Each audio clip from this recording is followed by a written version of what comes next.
Ayun ba tayo? Ayun no? Shout out sa naka-Kimco Racing King 180cc.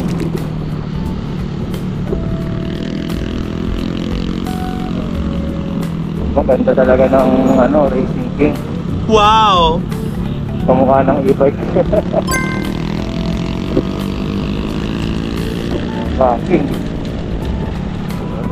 Ito.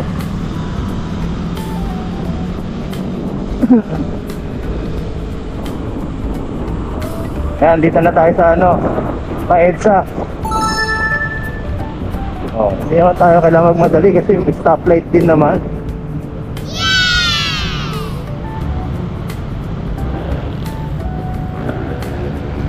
Parehas na parehas eh.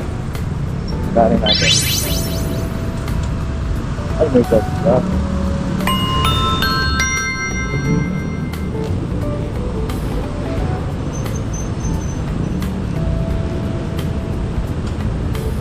Dapat plate number.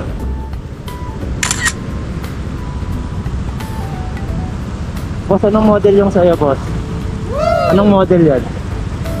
2016?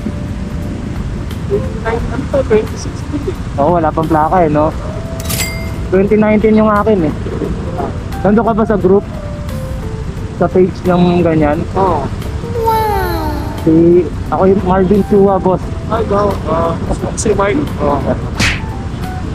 Naka-vlog ako eh. Okay. Nag-vlog ka yan. Bakit? Kita yung motor eh. Ako na ba yung pinito ko? Ha? Pinito ko na. Hindi, nasa bahay.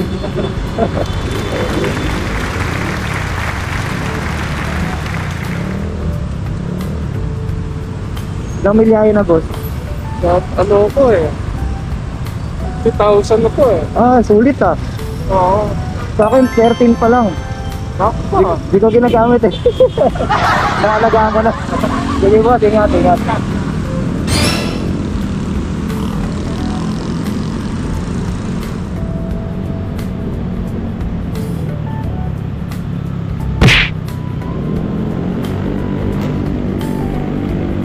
Talaga ng reliable talaga din yung motor natin na Kimco eh.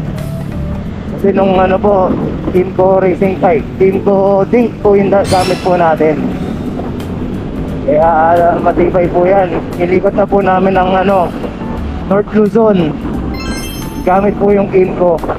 Wala pong aberya dyan kundi gasolina lang. Magagasolina ka lang. So yun, salamat kay Kuya.